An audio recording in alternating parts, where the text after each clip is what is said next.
राजेश जी, क्या बताना चाहोगे? आज आपको सर्वश्रेष्ठ शिक्षक पुरस्कार मिला है, बहुत ही मान सम्मान का दिन है और जिस प्रकार आज अश्विनी दुलेड़ा जी ने आपको सम्मानित किया गया है, क्या कहना चाहोगे? बहुत ही खुशी है। अश्विनी दुलेड़ा जैसे सामाजिक कार्यकर्ता हैं, इससे जो और अन्य मेरे गरीब समाज के साथी हैं, मेरी पीढ़ी हैं, मेरे समाज के लोग हैं, उनसे ये उनका मनोबल बढ़ेगा।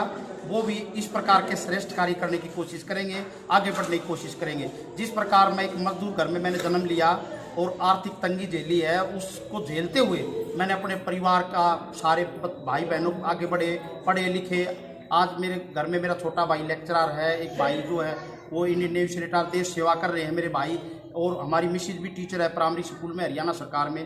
तो इस बात की खुशी मिलती है कि पढ़ाई जो है वो तीसरी आंख है इस दुनिया में। अगर परमात्मा ने दो आंख दे रखी, तीसरी पढ़ाई है। पढ़ाई किसी भी परिवार की तकदीर बदल सकती है। तो आज मुझे यही प्रेरणा मिलती है कि जो भी हमारे समाज के लोग बैठे हैं, मैं इनको यही संदेश देना चाहता हूँ और भाई अश्विनी दुलेड़ा जी का धन्यवाद करना चाहता हूँ कि हमारे बीच में आए और उन्होंने हमारे समाज का मान सम्मान बढ़ाया।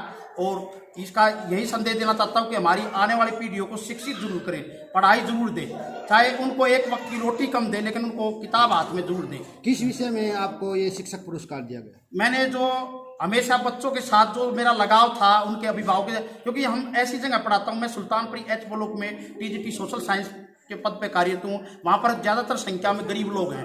वहाँ पर काफ़ी महिलाएं ऐसी हैं जो दूसरों के घरों में बर्तन साफ करती हैं। तो ऐसे परिवारों को अगर हम बच्चों का प्रोफाइल भी जान लेते हैं, अगर हम बच्चों के सर पर भी हाथ रखते हैं तो बड़ा मान सम्मान करते हैं। अगर आप पैसे वालों के बच्चों को पढ़ाओगे तो शायद इतना मान सम्मान नहीं मिलता। अगर हम गरीब बच्चों को पढ़ाएंगे तो बड़ा मान सम्मान करते हैं। तो मेरा जो उनके पेरेंट्स के साथ, बच्चों के साथ जो लगाव था और जो मेरी बिल्कुल एक तमन्ना थी कि उनके साथ लगाव था जो उसका, और मैंने जो उनका 100% रिजल्ट दिया, जो मैंने एक्टिविटी में बच्चों को जोड़ा, उनके जो बच्चे ड्रॉप आउट थे, स्कूल छोड़ जाते थे, उनको स्कूल में एडमिशन के लिए तैयार किया, उनको पढ़ा लिखा आगे बढ़ा।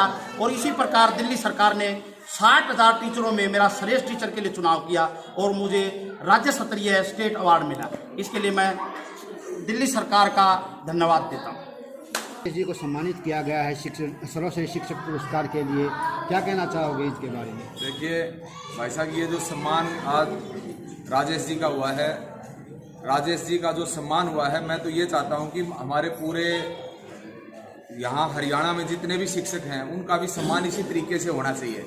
और आज मैं राजेश जी को और इनके पूरे परिवार को, इनके समाज को और पूरे सारा गाँव को ये बधाई देने आया हूँ, बहुत बहुत शुभकामनाएं देने आया हूँ कि आज ये जो खुशी का पल या छारा गांव के हिस्से में आया है, ये पल ऐसे ही और राजेश जी के जीवन में तरक्की करता चला जाए और राजेश जी यूं ही अपने समाज का, अपने परिवार का और अपने गांव का नाम रोशन करते चले जाए, ताकि प्रदेश में और देश में इनका नाम रोशन हो। आज पूरे हरियाणा में इस तरह से जो हमारे जो सामाजिक उसमें निकल के, एक ग्रामीण आंचल से निकल के एक दिल्ली सरकार ने, दिल्ली में जो आम आदमी पार्टी की सरकार चल रही है, वहाँ पर आज शिक्षा के जो डंके बज रहे हैं, शिक्षा को लेकर के विदेशों में स्कूलों के डंके बज रहे हैं कि दिल्ली के स्कूल बहुत बढ़िया बन गए, दिल्ली के स्कूलों में अच्छी शिक्षा मिलती है, दिल्ली के स्कूलों से बच्चे पढ़ के MBBS डॉक्टर और IAS अफसर बन रहे हैं। वो किन की बदौलत है? वो राजेश जी जैसे अध्यापक हैं, इनकी वजह से वो सारी चीज़ें आज इन्हीं की वजह से, क्योंकि इन्होंने मिलकर के मुख्यमंत्री जी के साथ, शिक्षा मंत्री जी के साथ, हमारे मंत्रियों के साथ और जितने हमारे विधायक उनके साथ मिल करके दिल्ली के स्कूलों को सजाया संवारा है। दिल्ली में आम आदमी पार्टी ने नहीं, अध्यापकों ने दिल्ली के सरकारी स्कूलों को सजाया संवारा है, क्योंकि असली श्रेय, क्योंकि सरकार, सारी व्यवस्था तो वही थी, सारे टीचर भी वही थे, सारे स्कूल भी वही थे। आम आदमी पार्टी ने क्या किया? आम आदमी पार्टी ने एक सिस्टम, एक तरीका, एक व्यवस्था वहां ऐसी कायम कर दी कि जहां वो वही अध्यापक हैं, आज वो अपनी नेक नीति से पढ़ाई करते हैं, पढ़ाते हैं, बच्चों को अच्छी शिक्षा देते हैं, क्योंकि उनको समय पर सारी चीज़ें उपलब्ध होती हैं, सारी चीज़ें समय पर। आज स्कूलों में AC, स्कूलों में स्विमिंग पूल, आज किसकी बदौलत है? ये अच्छी व्यवस्था की बदौलत है। तो आज उसी व्यवस्था को जो जिन्होंने बनाया, उन्हीं को हम शुभकामनाएं और बधाई देने के लिए आज इनके गाँव में, इनके घर पर आए हैं।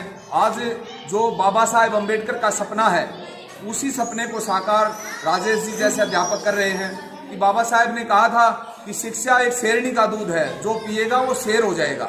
तो असली शेर कौन होता है? जो जिसको अच्छी तरीके से कलम पकड़ना आ जाएगा, और जो कलम की जो ताकत होती है वो बाबा साहेब ने बताया था, और उसी को साकार कर रहे हैं राजेश जी जैसे अध्यापक।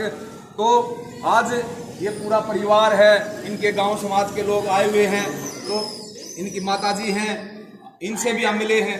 अभी ये जो सर्वश्रेष्ठ जो पुरस्कार इन्होंने ये हासिल किया है, ये अपने आप में सबसे पहले इस गांव को गौरवान्वित करता है, फिर इस समाज को गौरवान्वित करता है, फिर इस प्रदेश को गौरवान्वित करता है। एक तरफ आप देखिए हरियाणा में भी एक सरकार चल रही है, हरियाणा में भी शिक्षा को लेकर के किस तरह की व्यवस्था आज हरियाणा के अंदर है।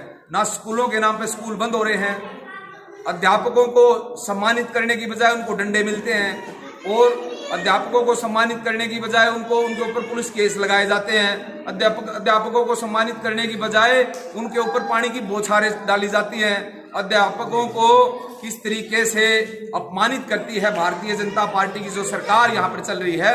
आज हम वो भारतीय जनता पार्टी के नेता और भारतीय जनता पार्टी के मुख्यमंत्री ये इन राजेश जी जैसे अध्यापकों से शिक्षा लें कि इनको वो व्यवस्था किसने दी। वो व्यवस्था आम आदमी पार्टी ने जब इनको दी तो ये अपना काम खुल के कर पाए, क्योंकि जब तक ये बंधे हुए थे, जब इनको ये पता लगा कि ये व्यवस्था है, इस तरीके से हम काम कर सकते हैं, तो उन्होंने काम करके दिखाया। और दिल्ली के अंदर जो इन अध्यापकों ने जिस तरीके से दिल्ली को चमकाने का काम किया, दिल्ली के बच्चों को अच्छी शिक्षा देने का काम किया, आज उसी का नतीजा है कि राजेश जी जैसे अध्यापकों को दिल्ली सरकार सम्मानित करती है। आप इस प्रदेश में देखिए, एक प्रदेश में एक आदमी लाकर ढूंढ के बता दीजिए